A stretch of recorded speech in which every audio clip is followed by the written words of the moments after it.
Hi, everyone, and welcome to the Resident Rulebreakers. I'm Kayla.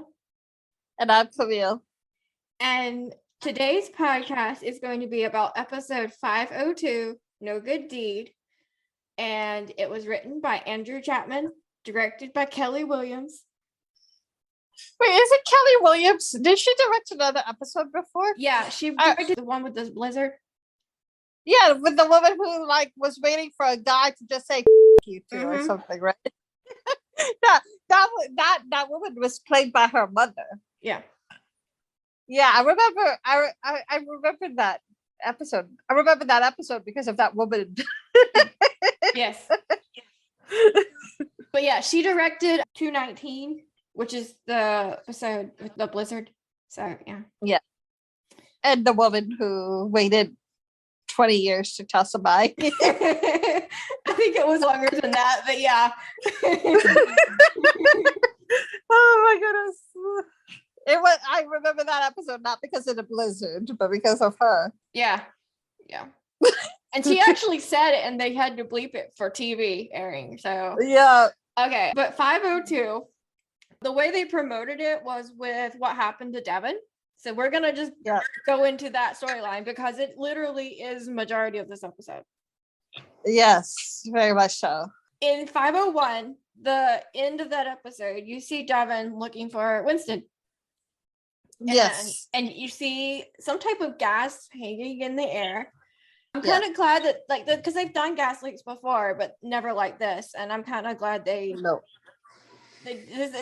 whole thing was done differently than the last time they did a gas leak, and I'm okay with that. Yeah. I mean, here's the thing. The whole time they found Devon, the whole time they were working on Devon or whatever, I was thinking to myself, okay, where's the blind guy? Yeah, where's the blind guy? Somebody better go and find the blind guy. That was the consensus of everyone. We were like, why didn't it take them faster to find him? It half through the episode and they still haven't found him. I mean, my question is, how did Devon get from the roof, from the basement to the roof? They noticed in the flashback, he pushed the button to call the elevator, and then when he got into the elevator, when he passed out, he pushed the button for the roof, so the elevator went to the roof. That's kind of what I took from that. But yeah, I had that question at first too, how Devon? But the whole first half or however many half of the episode, I was like, okay, where's the blind guy? How come nobody get to look at the blind guy? And I'm thinking to myself, God have mercy, Jesus. Yeah, and then finally Conrad was like a light bulb went off over his head, and he's like, oh, he had a patient. It means that there's a reason he was down there, and we got to go find this guy. So yeah, they had to. Well, what was his name? Where was Michael Hogan? Michael Hogan was the guy who stepped Devon downstairs. Yeah, Nolan wasn't in this episode, but they were like, oh yeah, he was looking for a patient or whatever, and that's when it clicked for Conrad. But with the ransomware attack, all the security cameras were down, so they couldn't really follow Devon through the hospital like they should have been able to. And just another thing, but it was hydrogen sulfide, which is got a smell. It's not an odorless gas. Sulfur is nasty. It's disgusting. Like Conrad said, it smells like rotten eggs. It should have been a clue to someone that this was happening because it has a smell. Yep. But nope. And what about the receptionist and the tech that was down there that went home sick? They're gonna check on them. I know they remember they were all getting sick. Yeah. When they were there, they were like, oh, I don't feel well. I'm going home. And I'm sitting there going okay, so. And I just got madder and madder and madder, mostly because I don't mean to make this statement about ableism, but it pretty much is, mostly because a lot of times the disabled community is the forgotten community. You know what I mean? Absolutely, I agree. And I guess because my disability is very, very internal and very invisible, but I've seen it physical too. You deal with it, but my grandmother was completely physically disabled for my whole entire life. My grandma was disabled. Yeah. I lived it. I just got into an argument with somebody who was like, I mean, I was like, I was telling them, I was like, ableist jokes are so acceptable. Can you imagine if this person had said a racist or a homophobic joke? And they're like, why are you trying to compare, this disabled people's plights versus Black people or gay people's whatever? And I'm sitting, and he's like, what, you think disabled people, you act like disabled people get beat up because they're disabled? I'm like, where have you been? There was a story that I just saw not long ago of this deaf guy who ran a stop because he was driving. He ran a stop sign and the cop was going to pull him over, but he couldn't hear. So he got arrested for running a stop sign, put in jail for 4 months, and they wouldn't communicate with him because he wouldn't hear. Yeah. See, this stuff happens to people. And that's why. Yeah. People are like, oh, people act like, it doesn't happen, or it's not as serious as racism or, homophobia or whatever. So I'm sitting there going like, where have you been? Like, yeah, it does happen. Yes, absolutely. Dan, it drives me crazy. But I think the point here was this blind guy, he's sitting here waiting for a cast. They shouldn't have taken, I mean, first off, this guy never got his cast. So this bone is not going to heal properly. He's actually a lot nicer, like when he gained consciousness, than I would have been. Because I would have cussed out the whole freaking hospital. And I imagine this dude is gonna like sue Chastain. If he doesn't sue Chastain, I would totally be disappointed. Honestly, if it weren't for Devon and Conrad, this guy would have had no chance whatsoever. Yeah. Devon invented the room, which was brilliant. Yeah. He definitely took the brunt of whatever happened. Yeah. But like I said, he would have, the guy, like, y'all, this is just, I was just mad. I was mad at episode 1 with the storyline, because like, how come nobody's even bothering to try and help him, try to dismiss his, call for help, etc., etc. And it like I said, he was a lot nicer about it than I would have been. Yeah, if I had been forgotten and then ended up getting hydrogen sulfide poisoning, being unconscious for 12 hours probably. 24 hours? Yeah. Whatever. In the basement of a hospital without having a cast on a fractured arm. Y'all asses would be talking to my lawyer. Yeah. And I would be demanding to go to another hospital. You know what I mean? But, Devon was definitely the hero of this episode. Yeah. By far. First episode, he was a hero. Second episode, he was a hero. And these episodes are consistent with each other. They're very short time span. So, but the team really, they had to really piece it together. Something was wrong with Devon. Yep. Lilo knew immediately. Devon answers his phone. Yep. His girlfriend always knows something's wrong. It's kind of hilarious though, because episode 1, they're like trying to keep it under wraps, and they're all like, oh, we gotta be professional, act like nobody knows or whatever. So, except like episode 2, she's like, where's Devon? And everybody knows. Nobody's like surprised that she's asking for him or whatever. You know what I mean?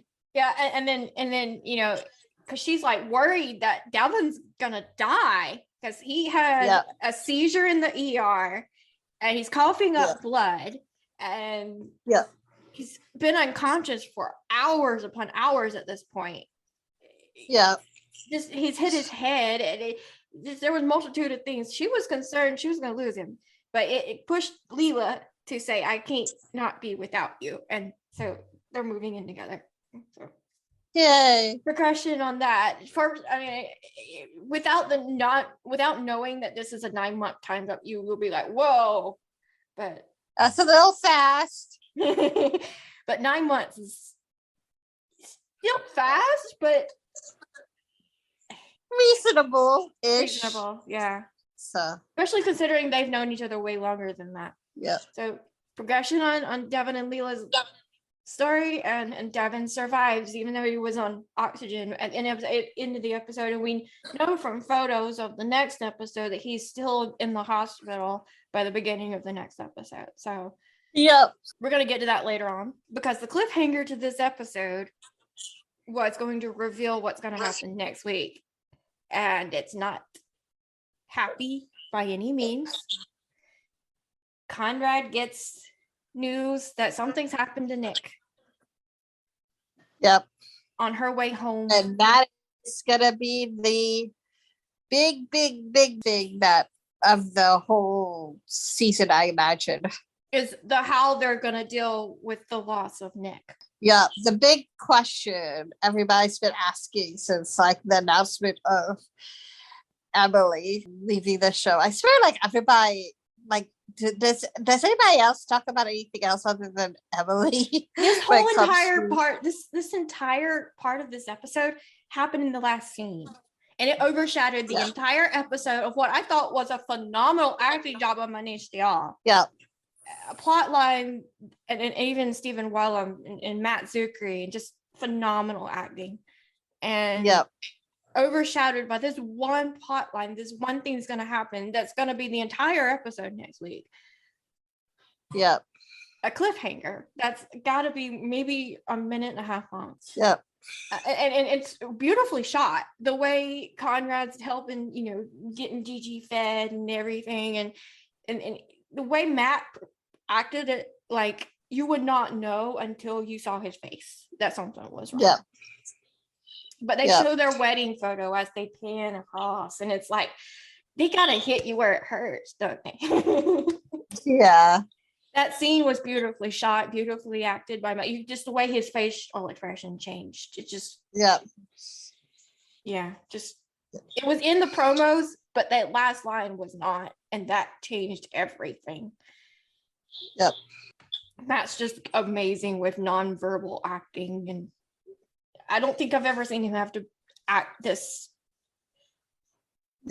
torn up before. I've seen him cry on camera multiple times, but never heartbreak like he's going to have to portray next week in that promo. So it's sad, but at the same time, this was the best option they could do for Nick. Yep.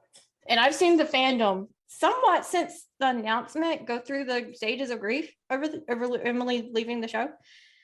But it hit harder when that promo released. I saw it all over again. And I saw people mad. And I'm like, first off, don't lash out at Emily. I don't want that. This is her decision that she left the show. There were a lot of people like, well, why can't they replace Nick?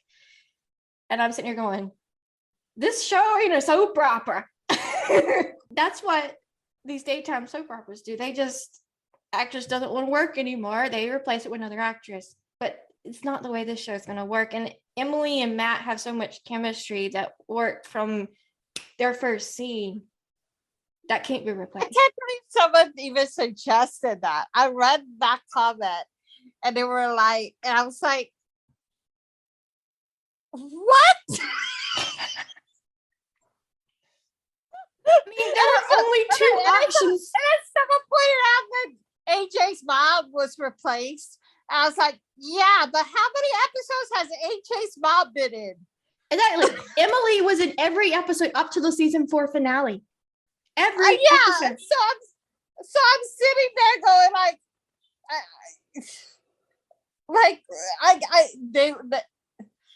they're like, let's just replay. I don't know if that's insulting to Emily. I feel like that's insulting to Emily. Yeah, I mean, Emily Van Camp's been acting since she was in her teens, okay? Yeah, I mean, I feel like that's so insulting to Emily. Like, just replace her with somebody else. Like, especially considering if you hear how Emily was cast from Amy, She didn't have to audition. It was pretty much handed to her. They wanted her from the beginning. I'm sorry, but no, that's an insult to Emily. It was just like, literally, I read that comment. I've read several comments like it, where it's like, just replace her, be like the soap opera or whatever. So I'm sitting there going, do you hear yourselves? Do you want this show to turn into a daytime soap? Because these shows are not known for their chronically bad writing and acting. This show is way better than that. I don't even, no. That doesn't make sense. Oh my God. But no, there were only two options that we could come up with, and most of the fandom agree with us, that it was either Nick was going to die or Nick was going to abandon Conrad and JJ. And the other one, the second one, would have been character assassination. So, first, this is the best option, while sad and tragic, and I will cry my eyeballs out, that they could do. And the cast, from what I've seen, nailed it. Matt's acting is, God, it makes me want to go hug him. The pictures are sad. Corbin Bernsen, the pictures of Corbin Bernsen crying. Okay, first of all, so last week we talked about Corbin Bernsen, Hallmark movie. And you and I, we talked about the one scene that broke our heart with Corbin in that movie.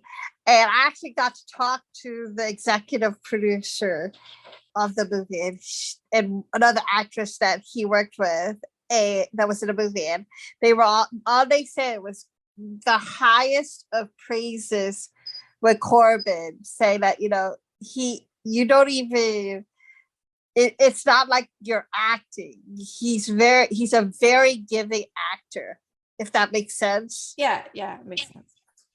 Like, he's one of those people that when you're in a scene with him, he's very present, and he will, like, you will literally just be there with him or whatever. So I don't know how to explain it. I'm not an actor, so maybe somebody else could tell me a better way.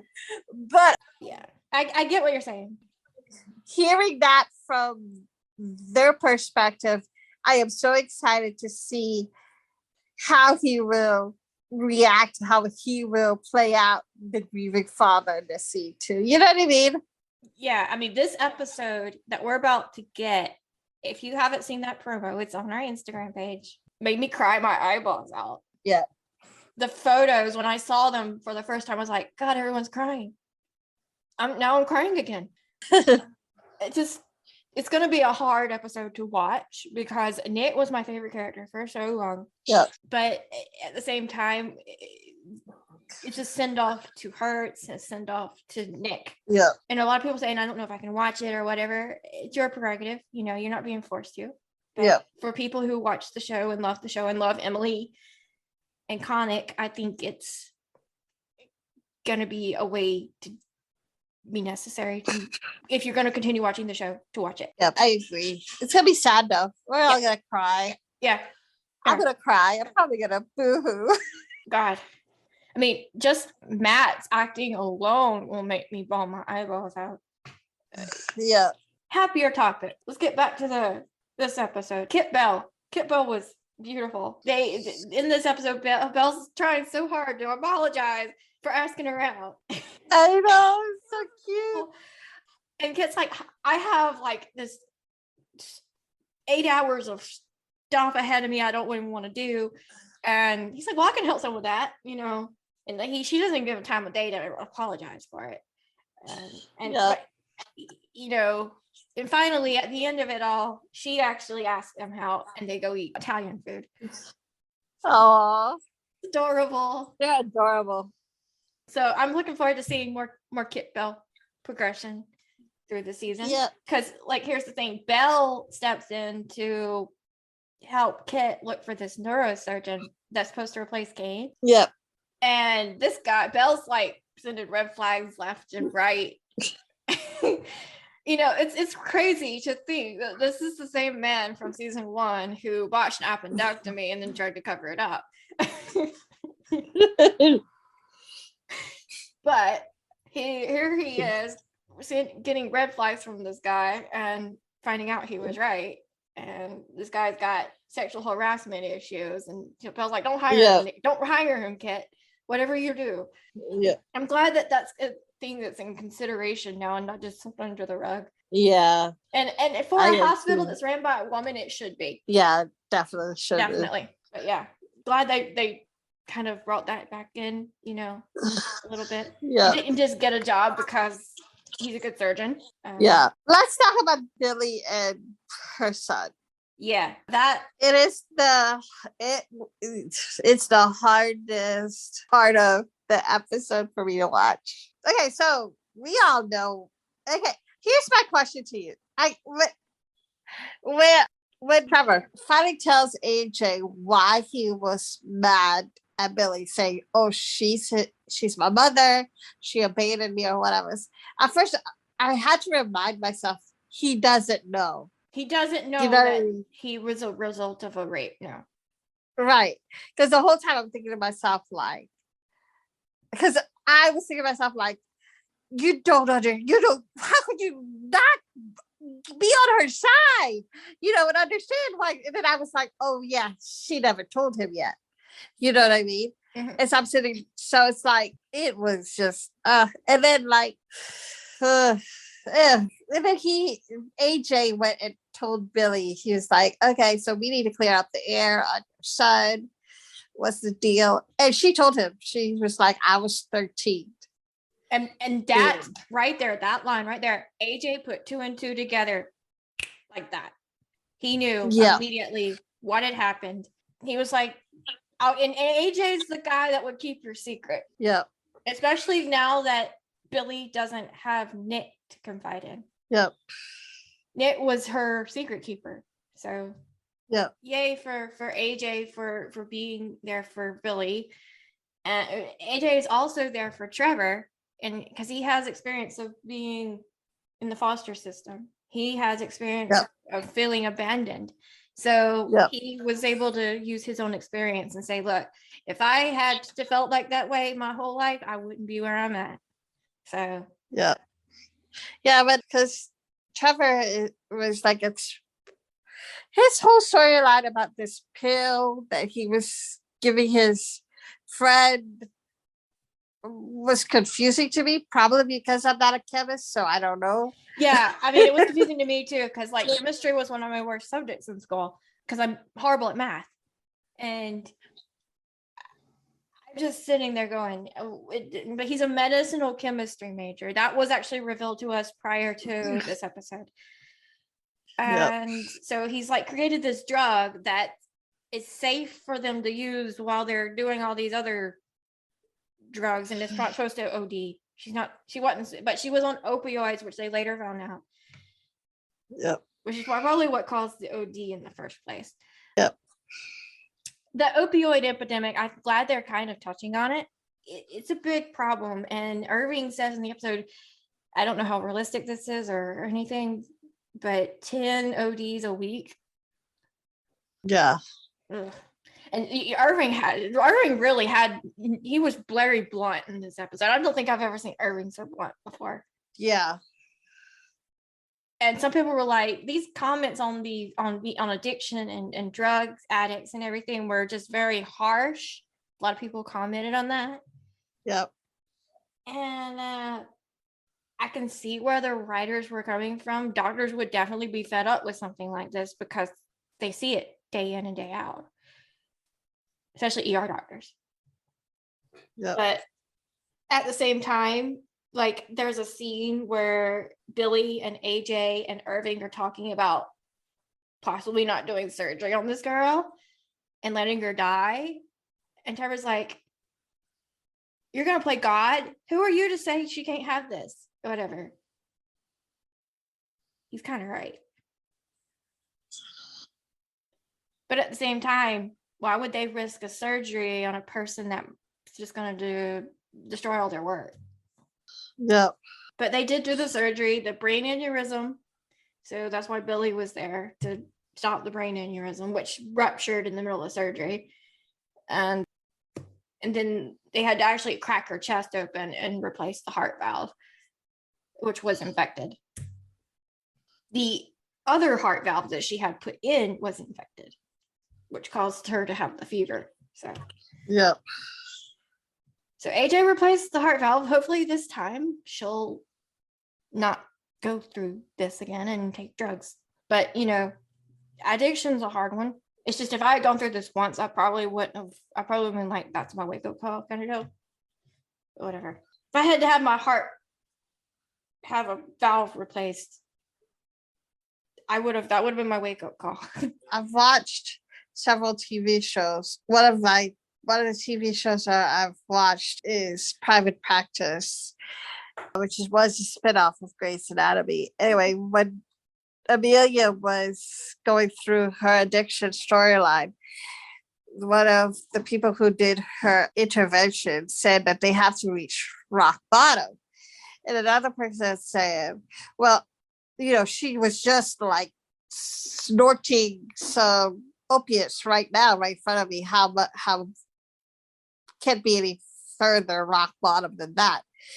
And she had to tell the story of her going to a park with her son and getting high, losing consciousness, and then waking up and her son went missing. She don't know where her son is. And that's when the rock bottom is. So our opinion of rock bottom, you might think, is like the heart valve or whatever, so getting all these surgeries to get your heart fixed. But in reality, that with addiction, that's with somatics, that's not rock bottom enough, if that makes sense. You know what I mean? I guess because, in my opinion, I don't want my chest cracked open. Yeah, but with addicts, somatics, that's not with real life. That's not actually. You know what I mean? Yeah, I understand. Is that actually? Some doctors, and AJ made a point that some doctors would never do this surgery because she's already OD'd once, had surgery on a heart valve to replace it. Yeah. And this is the second heart valve. And so he made a point that it just sometimes addiction is brought into. Same thing with smokers. If they have any type of other issue, a lot of times doctors won't operate on smokers because they're inflicting their own issues.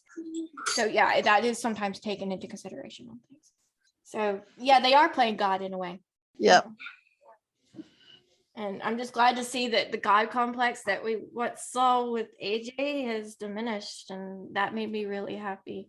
What's coming up? The news stuff that we had that isn't episode related. The Live Plus 7 ratings on 5/1 doubled from its same day airing. Yeah, so that's good because actually the network watches the 7-day to make decisions on renewal.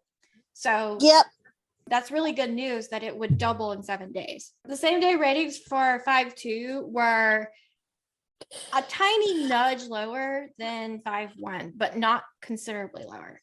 That's good. But if 5/2 does what 5/1 did, then that's amazing. That'll get us a renewal.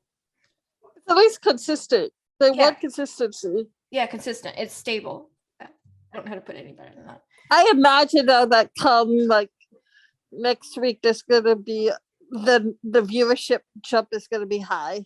Yeah, next week's episode is gonna be a biggie. Mm-hmm. And the articles after 5/2 released really focused on that prospect. Some of them referenced the Devon storyline, but most of them were like, how will they exit Emily Van Camp? I mean, it's literally been that way for weeks. Like, all the information for next week's episode is on our Instagram, on our Facebook, everything. So you can see it there. 5/4. 5/4 is called Now What? And it'll air on October 12th. It guest stars Glenn Morshower, Denitra Eisler, Jessica Meisel, Miles Fowler, Greg Henry, otherwise known as Mitchell Huntsberger, And it pretty much deals with how Conrad's going to be dealing with the death of Nick. It says, when in trying to channel his emotions, Conrad puts all his effort into looking for answers. So obviously, whatever happened to Nick, Conrad doesn't have the answers to. Rutger has a run-in with the police that ends up taking a surprising turn. Leela begins noticing problems with the surgeon. That's probably played by Greg Henry. But I'm glad Glenn Morshower is, he's going to be in 5-3. He's going to be in 5-4. So Marshall will be a stable presence for Conrad. I would imagine that Marshall is going to be a bigger impact on Conrad's life, mostly because Conrad is going to Marshall was a single father, right? Yeah. Even for Conrad. So at least Conrad will have someone who has experienced that now that he's going to be a single dad as well. 505's press release just came out just before this podcast was recorded. And it's called The Thinnest Veil. And it is a Halloween episode. And it says Halloween brings madness to Chastain. While looking for a distraction on Halloween, Conrad treats a group of witches who send the ER into chaos. Devon treats a patient who thinks he's being haunted by ghosts. Meanwhile, on the way back from vacation, Belle picks up a hitchhiker who is not what he seems. The Resident does well with Halloween episodes. The other two are some of my favorite episodes in the entire series. So, yep. Conrad's going through the stages of grief, and so we're gonna watch this play out. That's what it looks like. Guest stars in this: Michael Hogan, Tasser Feldman, Denitra Eisler, Jessica Meisel. Those are the big names. Upcoming episodes that we don't really have confirmation on press releases or synopsis yet. We have titles. And 5-6 is called Ask Your Doctor, and it airs November 2nd, which means there's a week break between the Halloween episode and 5-6. So yeah, there's a warning for you people, okay? The week of Halloween, October 26th, there's no new episode. Yeah. I'm just warning people now because people will freak when that promo airs. Guarantee it. Yeah. 5-7, which is Who Will You Be, it will air November 9th. And 5-8, which is Now I'll See, will be on November 16th. We don't have titles past 5-8. So, and it is a concern because the background actors and crew and stuff that makes this show, they might strike. Yep. And we might not have a show. That not just them, like the editors and stuff too, right? Everyone behind the scenes on these shows are voting to take a strike. Yep. So just a fair warning to people that the show might go off the air. Yep. Because the show cannot be made without them. They're not getting paid and they're working these long hours and they're trying to get better working conditions. That's it. Yep. Our Patreon, if you want to support us, patreon.com/The Resident Podcast. It's a little bit $1 a month, and you get to see everything from graphics to the actual podcast before we release them to everyone else. If you guys want to listen to my other podcast, it's all about Hallmark movies. It's called Hallmark Heartbeats. It's on all platforms. You got Podbean, Spotify, Apple Podcasts, Google Play, iHeartRadio, whatever platform you guys listen to podcasts. We also have several interviews coming out soon. I have interviews with authors as well as actors. And also one more thing, no changes, no news about my throat yet, but Kayla is still looking for a possible co-host. It depends on really the time because, considering that there is also the resident might be taking a break for midwinter finale or whatever, but anyway, Kelly's still looking for a co-host, so go contact her. How do you contact us? We have our email, theresidentRulebreakers@gmail.com. We have our Facebook page, which is the Resident Rulebreakers Podcast, and the Facebook group, which is the Resident Fox Fans. Answer all the questions or you don't get in. Instagram @The Resident Podcast. And then Camille is at The Resident on Fox Fans. And then I'm at KB Country 37. Our Twitter, which is at Resident Podcast. And I'll be live tweeting from it every Tuesday night. You can also listen to us on Podbean, Apple Podcasts, Google Podcasts, Spotify, iHeartRadio.